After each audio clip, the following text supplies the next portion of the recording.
up? This is your girl Dutchess from BH1's Black Ink Crew and Pretty N Ink. And you're chilling with Real Talk with my homie, my ace, Felice. And y'all better stay tuned.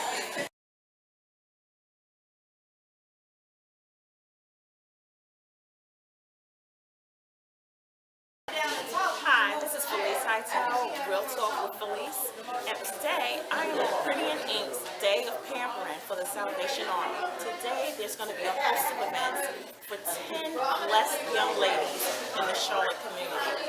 They will get their hair done, their finger and nails done. They'll also get makeup and have a day of conversation and a good meal afterwards. Dutchess is doing some good things here in the community, and we're glad she's here. 2 minutes, okay? So right over, okay? We'll start your day. Okay. I got you chair right here. Let's make it here.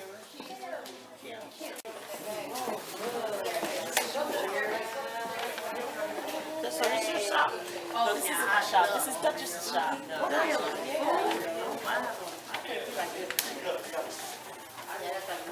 I do some motivational speaking as well. And so today, I've been blessed, and it's an honor to be able to speak to you and into your life. And so I gave you some gifts that we're going to use today. Also, when I talked to you, I gave you a mirror.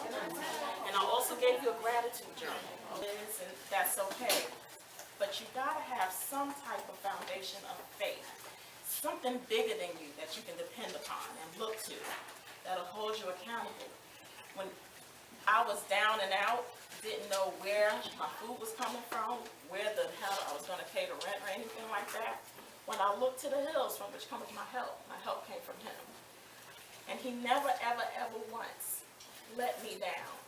So the first step, and every day, I devote 10%, I devote my day to him. I start out with prayer and meditation every day. So that's my first lesson that I would share with you, is that I would have a faith foundation and start your day out with prayer and some meditation. The second lesson that I learned was that you have to develop and create a work ethic for yourself. I know this is the new year, and thank God this is the last few days before January. You know, we all start out and say, we start out with great hope and great faith, right? About how we're going to start this year out. But what people tend to forget is that you also have to start out with work. Nothing in this life is going to be easy, all right? And even when you're starting out, when you're down and out, there's hope and there's faith, but then there's work. And then when you come into the light, guess what? There's more work. It never ends. But this is what I say to myself every day. I am worth the work. I'm worth every bit of work that I need to get and put into my life so that I can stay in the light. Does that make sense? So that I can go ahead and live out the purpose, the plan, and the call that God has on my life. I'm worth it. You're worth it. Say it. Take your mirror out. I gave you a mirror. Pull your mirror out. I want you to look in that mirror. And I want you to say, I am worth the work. I am worth the work. I'm worth the work. One more time. I am worth the work. I am worth the work. That's right. So whatever you're believing God for, whatever your hopes, your dreams, and your desires, just know that if you develop a work ethic, you'll get there, okay? Number 3, do something every day to work on achieving your goals. Every day, do something. Chew. And what do I mean by chew? I mean put one foot in front of the other, right? Take it day by day. Sometimes we get caught up in our minds about all the things that we want to do, all the things that we want to accomplish in this here. And it's so much that it becomes overwhelming and we get paralyzed. And when it becomes so overwhelming, what do? We do nothing, right? So what I'm asking you to do is just chew. Just think about and write down every dream, every goal, everything that you want to accomplish, whether it's to get a new apartment, whether it's to get an education, whether it's to get a promotion, a new job, whether it's to lose weight, whatever it is, write it down. I challenge you to write down the things that you want to do. Then what I want you to do is, I want you to put a date besides it, a reasonable date and timeline about when you want to accomplish these goals. And you do Monday, Tuesday, Wednesday, Thursday, Friday, Saturday, and Sunday, right? And put boxes by them. And then you break it down. So say if you say, I want to lose weight. I want to lose weight in 6 months. Well, how much weight do you want to lose? I want to lose 10 pounds. Well, start out small, choose. Say, I want to lose 2 pounds in 2 weeks. And every day you do something, eat right, jog, do whatever you can. And then on Monday, you check it off. I'll walk today around the block. Tuesday, I ate a good breakfast. So every day you see yourself checking off something, saying that you are accomplishing your goals. And one day you'll look up and it's done. You would have achieved that goal. Number 4, replace your negative thoughts with positive thoughts. Your thought life is powerful. Your thoughts can actually define your destiny. If you don't take control of your thought life, you are in trouble. How do you replace your thoughts? You do something, you distract yourself. You go walking, you talk to a friend, you call somebody if you can't replace your thought, right? As a man thinketh, so he is. You've got to replace your negative thoughts with positive thoughts, right? We move in the direction of our thoughts. Think about it. You thought about what you were going to wear today, and you moved in the direction of that wardrobe choice, correct? So our thought life is extremely, extremely important. Next, number 5, and this is big. Speak positive affirmations over your life every day. I'm a strong believer in the power of words. Life and death is in the power of the tongue. Whatever you don't want manifested in your life, you don't speak it. Whatever you do want manifested in your life, you speak it. If you have children, you don't call your children bad. You tell your child that what he is doing is bad. Because what happens, Johnny wakes up one day and says, Mommy says I'm bad. And so he makes those words come true, okay? So you speak life and health and good things over your life every day. And I'll give you an example of what I do every morning. This is some of the stuff that I say. I say I'm the head and not the tail, above only and not beneath. I'm blessed going out, I'm blessed coming in. I'm blessed in the city, I'm blessed in the fields. Goodness, mercies, blessings, grace, and favor follow me all the days of my life. I am what the word says I am. I have what the word says I am. I'm more than a conqueror, a world overcomer, victorious, triumphant in all that I do, say, and touch. Everything my hands touch prospers and is successful. So those are some of the things that I speak over my life every day. You make up your own things that you would like to speak over your life, okay? Number 6, let go of baggage. And your past hurts. You gotta let it go. You gotta forgive.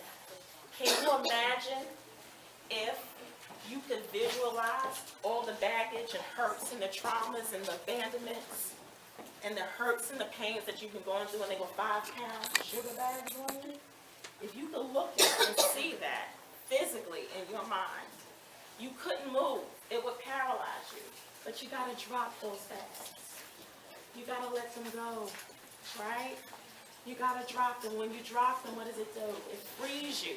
It frees you to not only walk towards your destiny, but to run towards your destiny. So I do ask that you please write down one thing that you would like to let go of for this year.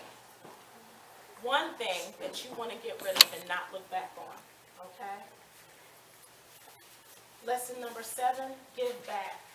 Giving back is huge. And if anybody ever read the book Rich Dad, Poor Dad, one of the things that the 1% of this population does is that they give back. They either tithe or they give back. They're some of the biggest givers. Why? Because the word says that when you give, it shall be given unto you. Good measure, pressed down, shaken together, runneth over. Will your cup runneth over? It is a spiritual law. Give of your time, your gifts, your talents, your abilities. Volunteer somewhere, but give. You can give your way out of your situation. And number 8, and finally, I gave you a gratitude journal. Be grateful. Every day there's something to be grateful, right? I know when I wake up every morning, I know that that is God whispering to my spirit, girl, get up. This is another opportunity, another chance for you to walk out and into your divine purpose. So for that alone, I am grateful. There's something to be grateful for. When I make it back home from work, I am grateful. Have you seen the news lately? Okay. So when we make it back home safely, we must be grateful. There's always something to be grateful for. And so I'm going to leave you with this scripture, and I hope I didn't preach to you. I really do. Hope I didn't. But forgive me if I did. This is one of my favorite scriptures, and it's Jeremiah 29:11, and it goes like this. For I know the thoughts that I think towards you, thoughts of good and not of evil, to give you a future and a hope. So I thank you so much for allowing me the opportunity to speak into your lives today. I count it a privilege and an honor, and thank you for your time and your attention. Honestly, whatever you want to wear, of course, that's what I want you to do. But if you want to wear what I picked out, that would kind of, make me feel like, like I did something good. And then once we get your clothes, your outfits, we're going to get you changed up. Then we're going to start getting you into the stations for your hair and your nails and your makeup. Wow. Oh my God. So I had to make sure that.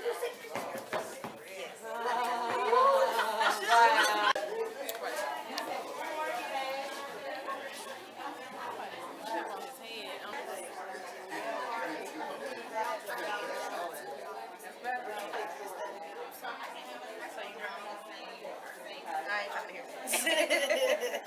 I've been a while.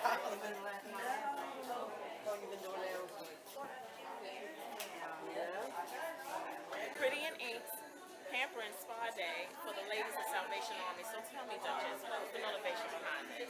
I feel like that it is very important that our children do not see us weak. I feel like that when our children see us weak, we breed weak adults. So it's very important that we encourage our women to love themselves and to feel good about themselves. And women who really need it are the ones who've been, through these storms that have displaced them from their normal way of life. So why not start there? They have kids, they have families, and they want to be better, but nobody gives them the attention or time. But I will. Well, you just landed in Charlotte. You haven't even been here a good, 2 months maybe? And already you've been doing a lot to give back to the community.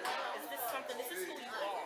Yeah, this is who I am. Like, people don't realize my mom raised me and my brother and my sister to be more community than individual from children. I just know that the things that I do, the people that I do it for, they appreciate it. So why not? I do so much stuff for people that don't appreciate it. It would benefit me more to give that time, that energy, that effort to people who really, really aren't looking for it but greatly appreciate it. Like a lot of my clients, they come in here, they do whatever they do, and I have to treat them the way that I treat these ladies. But these ladies are the real ones that really deserve that treatment. Yes. And thank you for that. No, I appreciate it. I appreciate it. You're teaching a lot of people in this community a valuable lesson as far as giving back. Yeah. Now let me ask you this. What's on the horizon for you? I know that you're on VH1 Black Ink. Any cliffhangers, anything you I would look say forward to? that this might be my last season of Black Ink. I'm just tired of being in a position where I don't have control over my image and who I am. Like the things that I do and who I am, I did it before I was on TV. But they don't show any of that. They only show the negative aspects of who I am. And at some point in your life, you have to just regain control of who you want to be and who you want to be represented as. And I'm getting to that point. Like I see a lot of the reality stars, especially females, they are in it for the reasons that they're in it for. That's why I'm not trying to, I don't want to be identified as one of those black women. So I may be walking away, and I have a beautiful business here. I'm back home. I'm able, this is the artwork from the kids we did our January event for. Like, this stuff is more intriguing and enticing than being on a reality show for me. Well, where can your fans look forward to seeing you around CIAA? Oh, well, Pretty in Ink is definitely going to be open for CIAA. I'm also doing a pop-up shop at the West. Okay. I'm playing in the celebrity basketball game, MVP right here. Just letting y'all know that early. Y'all gonna know that before anybody else. But I'm just trying to, enjoy my life. Like, I've worked hard. I went to college. I've graduated. I've done all of the things that my parents expected of me and more. So now I'm just trying to live to my highest potential so I can enjoy living. A lot of people don't do that. Well, Duchess, thank you for sharing a little bit more about who you are outside of what we see on the reality show. And I thank you for trying to go up another level in your image and everything in your career. And I wish you Godspeed, many blessings Pray for over me. you, and Y'all I'll be pray for praying me for too. you. And Thank thank you you. for coming. I appreciate it. And these ladies really appreciate it. Like, this is the type of stuff that, like, I don't know. Like, for me, this is like, they feel like I'm giving them something, but they don't know. They really giving me something. They giving me something bigger that no money value could buy. And that's stuff you can't replace with nothing. Time, energy, money. Nothing can replace that.